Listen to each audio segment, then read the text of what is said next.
Hola a todos, espero que estén bien. Vamos a continuar entonces con las clases, con el temario. En esta oportunidad vamos a hablar de algo que nos quedaba pendiente, que es la puesta a tierra. Las protecciones, ya hablamos de la térmica y del disyuntor. Nos quedaba pendiente hablar de la puesta a tierra. Entonces voy a desarrollar un poquito este tema. Bien, la puesta a tierra es una protección, ¿sí? Un sistema de protección que consta de las siguientes partes. En principio, una jabalina de cobre de 1,20 m de largo que va clavada literalmente en la tierra, y como ven ahí conectado, lo que se ve ahí es la cabeza de la jabalina que asoma, ¿no? Todo el resto está enterrado, clavado verticalmente sobre la tierra, y en esa cabeza que asoma se le ajusta, ¿sí?, un cable a tierra que por norma tiene que ser de color verde y amarillo, el aislante, el cable obviamente de cobre.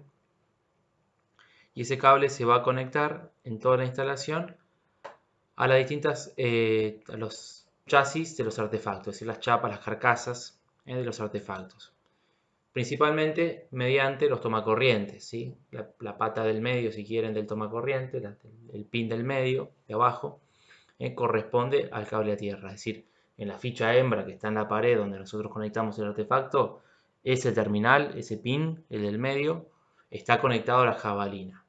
El pin equivalente en la ficha macho que nosotros conectamos del artefacto, ¿a dónde va a estar conectada? A la carcasa del artefacto. Esto siempre y cuando el artefacto que nosotros estemos conectando tenga una carcasa metálica o de algún material conductor, ¿no? Vamos a ver que en algunos artefactos traen solamente, si bien bajo esta norma, pero no traen la patita de tierra, el pin de tierra.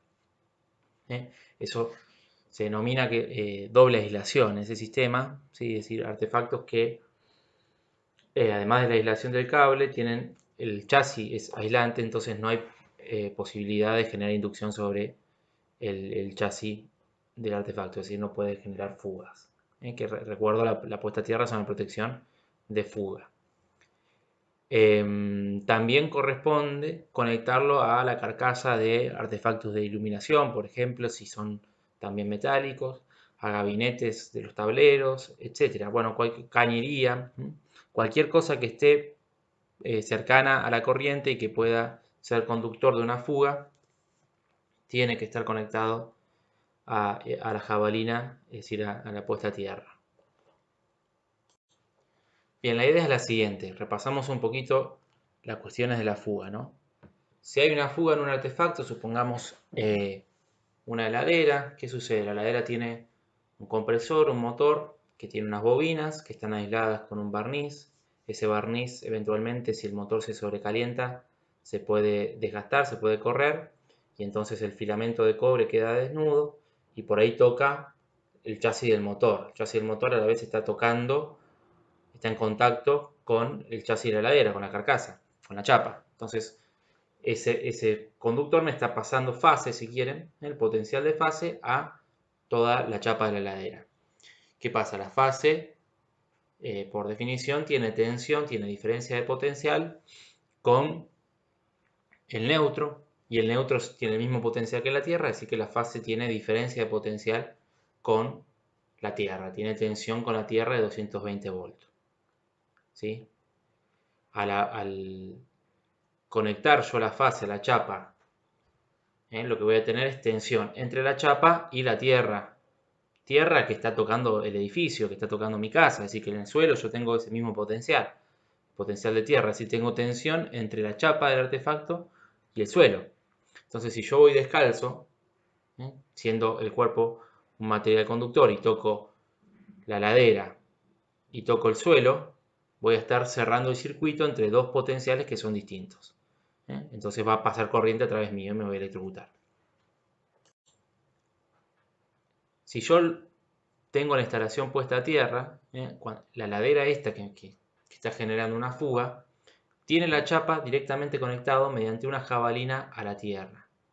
Eso lo que hace es que el potencial de la chapa esté siempre igualado con el potencial de la tierra, de modo que cuando yo toque no me pasa nada. porque no hay tensión, no puede haber tensión entre la chapa y el suelo porque está conectado a tierra. O por decirlo de otra manera, si se genera una fuga, como estaba sucediendo en el compresor de la heladera, esa fuga en vez de pasar a través mío, va a circular a través de la jabalina, a través de la puesta a tierra.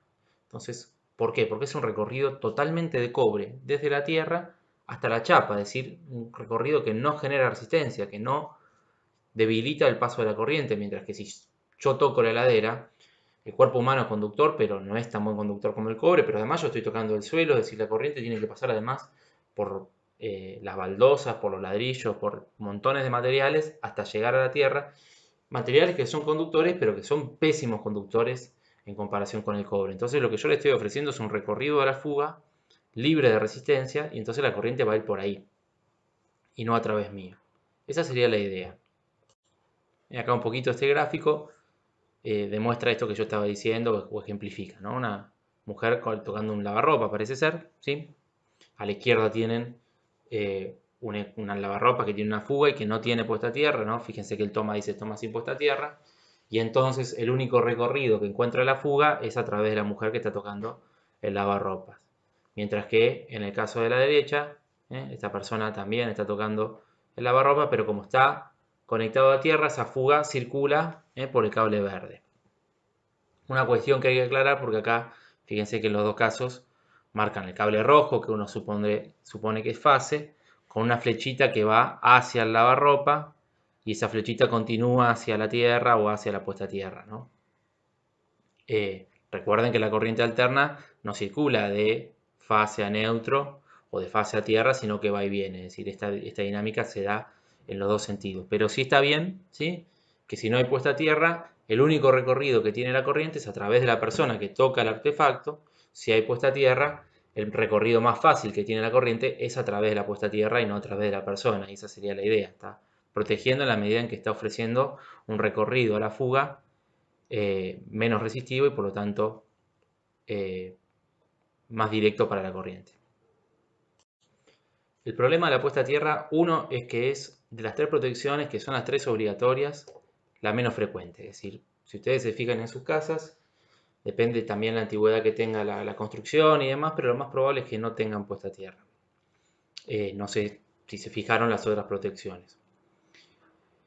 Y segundo, que también es una protección que tiene un factor humano. Depende muchísimo de la instalación, quiero decir, ¿no? Si nosotros pensamos la térmica o el disyuntor, son dispositivos que vienen fabricados y probados, que vienen, digo, cerrados y probados de fábrica, y entonces uno no puede hacer mucho para alterar su funcionamiento, ¿no? Si lo colocaste, funciona, si no lo colocaste, no funciona. En cambio, la puesta a tierra no es que uno compra y automáticamente está la puesta a tierra puesta en la casa, sino que compra por un lado la jabalina, por otro lado los bornes, la tapa de inspección, el cableado, y todo eso lo tiene que instalar alguien y lo tienen que instalar con cierto rigor. Y cada cosa que no haga con rigor le va a agregar resistencia a la puesta a tierra. ¿Sí? Por ejemplo, el lugar donde se clava la puesta a tierra no es aleatorio, sino que hay que buscar un lugar del terreno que sea bien conductivo. Esto se evalúa con un artefacto que se llama telurímetro, que es carísimo, entonces la mayoría de los electricistas no lo tienen. Entonces clavan en cualquier lado. Eso y clavar en cualquier lado es arriesgarse a que el lugar donde yo estoy clavando no sea casualmente un lugar donde haya buena conducción y por lo tanto eso me va a agregar resistencia a la puesta a tierra.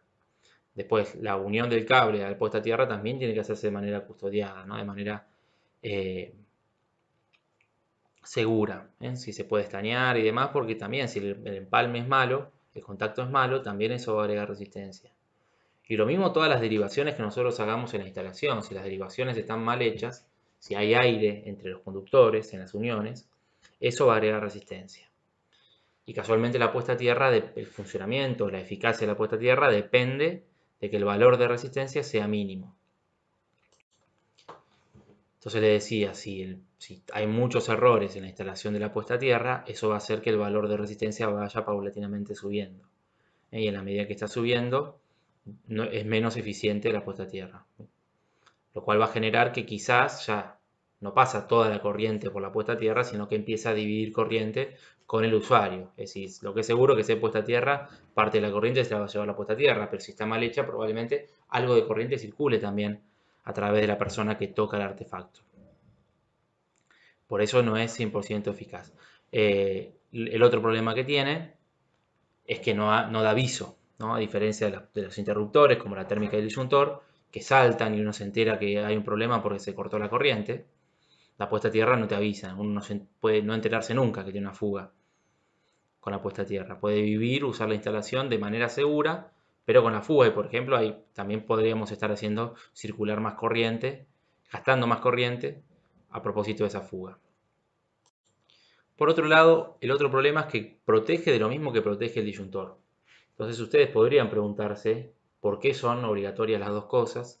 Si protegen de lo mismo, uno podría pensar que puede seleccionar disyuntor o puesta a tierra y evaluar los pros y las contras, ¿no?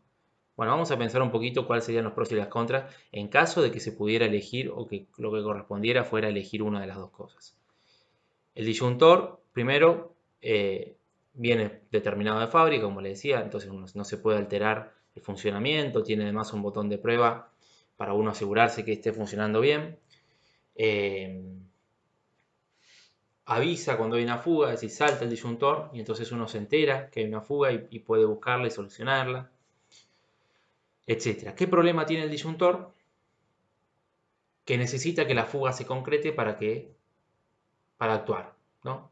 Entonces, si volvemos al caso de la heladera de recién, por ejemplo, ¿qué pasa con la heladera? La heladera tiene patas de goma, muchas veces patas de plástico, no toca la pared, o por lo menos corresponde que no esté tocando la pared. Entonces, si se genera una fuga y no hay puesta a tierra, ¿no? Si se genera una fuga en el chasis, quiero decir, si hay inducción, tensión en el chasis de la heladera, en la chapa, no va a saltar el disyuntor hasta que no cierre el circuito hasta que no toque el piso algo. Es decir, que eso no cierre el circuito con la tierra. ¿Cuándo va a pasar esto? Cuando alguien vaya, toque la heladera descalzo y entonces ahí cierra el circuito, el disyuntor recién ahí podría actuar. Es decir, que necesita en este caso el disyuntor que alguien se esté electrocutando para detectar la fuga. Esto que podríamos llamar entonces como una fuga latente, no es detectable para el disyuntor. En cambio, si hay puesta a tierra, no importa tanto en realidad, ¿sí? La calidad de la puesta a tierra, mientras que esté la chapa de la heladera conectada a la tierra, ¿sí? Y se esté yendo un poquito de corriente, ya va a saltar el disyuntor. Entonces, si están las dos cosas, y esto es lo importante, la puesta a tierra se vuelve como un testigo del disyuntor. Entonces, no solo que no se reemplazan, sino que se optimizan si están juntos. El disyuntor funciona mejor cuando hay puesta a tierra, por eso es importante que estén las dos cosas. ¿Sí? Entonces también les dejo como consigna hoy fijarse si hay puesta a tierra, sacar una foto y demás, y pasarla al grupo, etc. Y con eso ya completaríamos todo lo que tiene que ver con protecciones. Bueno, por hoy esto es todo. Les mando saludos.